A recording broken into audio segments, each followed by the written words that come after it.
Thursday. It's your last lesson of the week. We're going to go over 3, I think maybe 4 questions. You have a small homework assignment. It's about 4 questions itself. After that, just remember you're not going to have a video on Friday, but you will have a quiz that's assigned. So you need to log in, make sure you get your quiz done on Friday, get it turned in. And then also on Friday, I'm just reminding you now, you got to send me that email that says, the keywords. Video 1 is give me the keyword. Video 2, video 3, video 4, video 5, all that stuff. Okay, I'm going to throw the keyword early right now at you. This is video 5. The keyword is life, L-I-F-E. It's the first time I've thrown a keyword at the beginning of the video. So for those of you kids that are really, really, really smart, you can probably just stop the video and do the homework. But I wouldn't advise it. We've got some tricky problems going on here. Now this is our assignment. It's called Use Area of Squares to Visualize Pythagorean Theorem. And what's great about this assignment is it's actually going to show you why the Pythagorean Theorem is the Pythagorean Theorem. Now, whoever came up with the Pythagorean Theorem, I think his name's Pythagoras, I don't know what he was doing and why he was doing it, but you got to imagine when it says a squared plus b squared equals c squared, we're dealing with a triangle. Okay, and that triangle we have visualized here. And it's a right triangle. He figured that out somehow. There's our right triangle. And what that means, I'm going to throw these squares over here in a different color, and it's not going to look like a perfect square, but it's going to be a square-ish.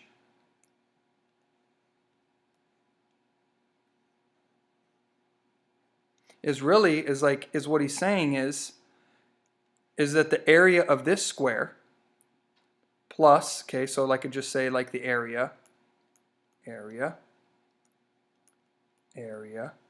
and then this is our special guy, right? Because he's across from the right angle. That's our hypotenuse. Even though this looks like the hypotenuse to you because it's slanted, okay, it's not, because this is our right angle, and across from the right angle is our hypotenuse. So this is, I'm going to put a star on him because he's our hypotenuse. The area of this triangle, or this square, plus the area of this square equals the area of this square. And that's really important for you to understand. That's where this dude got the Pythagorean theorem from. I don't know what he was messing with or how he was messing with it. But when it says a squared, that means the area of a square. A squared is the area of a square. The area of this square plus the area of this square equals the area of our square that's attached to the hypotenuse. Now, let's get rid of these numbers over here because I don't want to give you the answer, right? And look, the crazy thing about this problem is they gave you a squared, right? They made it even easier for you. So let's say this is 4, and let's say this is 2, right? A squared plus b squared equals c squared, right? Now they're asking you, let's just say this is 6, okay? Based on the area, you always want to read the directions, right? Don't just go off of my video and say, oh, I'm just going to repeat what Mr. Grasmick did. Okay, based on the areas of the squares, determine whether the triangle shown is a right triangle. So they're asking us, hey, is this triangle right here a right triangle? Well, it doesn't have a right angle. We don't know, but it still can be. So let's see if a squared plus b squared equals c squared. Is 4 plus 2 equal 6? Yes. Okay, so this would be a right triangle. Now, if this thing down here was a different value, let's say 10. Is 4 plus 2 equal 10? No. Okay, in that case, it would not be a right triangle, so you would put no. Now, question number 2 looks a little different. And you kids kind of got to think a little bit when we're doing this. Let me pick my pen color. Where's my pen? There it is. I just love this little reddish looking one. Now, it says 2 sides of a right triangle measure 7 3 units. Well, you got to understand, hey, this guy right here is C. That's C. Okay? Now, they're saying, what is the area of the square? What is the area of the square? Well, how do we find the area of a square? Well, remember, a square has the same side lengths all the way around. So I'm going to draw you a little square right here. And remember, a square is kind of like a rectangle. You could say length times width if you wanted to, but it's really side squared. That's what side squared. So it's 4 times 4. What's 4 times 4? The area of this guy would be 16. Now our only issue is we don't know what this side length is, so we need to figure it out. So let's just, I'm gonna change these guys from 3 and 7 to, like, let's just say 4 and 8. And let's figure out what C is.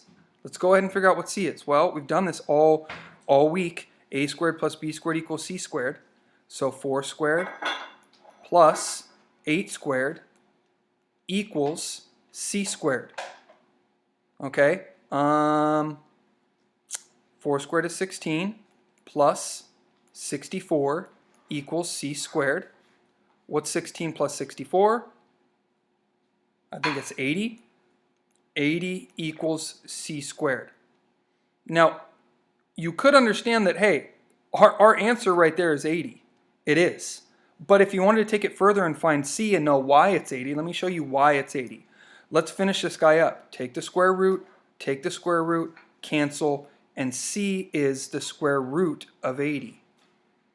That means this side length right here, and every side length is the square root of 80. The square root of 80. Square root of 80. The square root of 80. Well, according to our formula to find the area of a square, it's side squared. Well, what's our side? Our side's the square root of 80. Let's square it. What happens when you square that? It cancels out and you're left with 80. Now these are a little, I mean, they're not complicated, but you just got to understand, you got to read and figure out what are they asking? What do they want? And of course you're going to use the Pythagorean theorem because we've been doing that all week. Next problem. This one is pretty simple, but let's look at it. Figure out where C is. Figure out where C is. This is our C, right? We know that A squared, well this is A squared, this is B squared, and our actual circle, or not our circle, our square down here is C squared. So let's go A squared plus B squared. What's 32? That's horrible. What is 32 plus 32 equals C squared? Well, 32 and 32 is 64 equals C squared. Square root both sides. And C is, square root of 64 is 8. So technically, the area of this square down here is 64, but what's our side length? Our side length right there is 8. And I should have changed those numbers, but I didn't. So on your homework, guess what? Shoot an 8 right there, and you'll be fine, because I forgot to change the numbers. Last problem. Now, this could be a little tricky. I don't know. I haven't seen the problem yet, but we're going to see. I'm going to tell you right now that I'm changing this number, so I don't do what I just did a second ago and give you the answer to your homework. I'm going to change this guy from 36 to 64. Now let's read and just see what the heck is going on. The diagram shows a right triangle and 3 squares. The diagram shows a right triangle and 3 squares. Okay, I've got a right triangle and I've got 3 squares. Boom, boom, and boom. The area of the largest square is 64 units. So this guy, the largest, well, where is the largest square? Well, guess what? Our largest square is always C. So this guy is 64.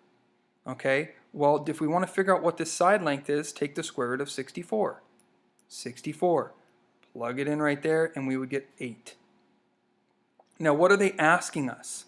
They're asking us what could be the areas of the smaller squares. Well, technically, let's just see what would happen if I gave you some numbers, right? I'm going to give you some numbers. We know this bigger square is 64. We figured that out. Now, what we're looking for is 2 numbers here and here that are going to add up to 64. Because let's just say this guy is A squared, and let's say this guy is B squared, and we know this big guy up here is C squared. We need numbers here and here that are going to add up to 64. So technically what you need, if this was, let me erase it so we can see what the heck's going on up here.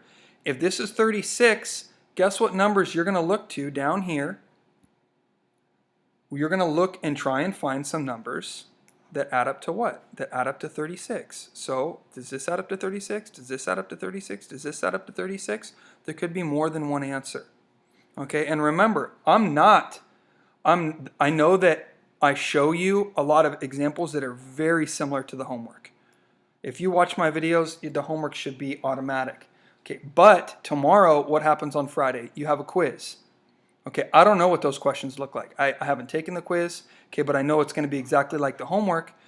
Now, you've got options. During the quiz, you can look at your notes if you're taking really good notes on the homework, and that'll help you. Use your notes on the quiz. But the quiz is timed. I think you have like 25 minutes or something, which means that, hey, I don't think you have enough time to go through all my YouTube videos while you're taking the quiz to figure out which question matches what. Take really good notes. If you got to go back, I'm sure you can repeat the quiz and take it more than once. Okay, I can even uncheck on that and let you know in the email. But use your notes on the quiz and make sure you get it done tomorrow. Besides the quiz on Friday, you got to send me your email that has the keywords to show me that you're going to get credit for the videos. Other than that, we're going to do the same thing next week. What's going to happen, I'm going to drop a YouTube video on Monday. I'm going to send it to you in a link to all your emails. It's going to explain how many lessons we have, what we're doing throughout the week, and just give you a nice little breakdown of what the week's going to look like. Okay, I really look forward to getting all your emails. I look forward to seeing all your scores show up on Khan Academy and inputting those into your grades and seeing your grades go up. So I hope you have a great week, kids. Work hard. And if you need anything at all for whatever reason, just shoot me an email, reach out to me, and we'll try and help you. Okay, see you, kiddos.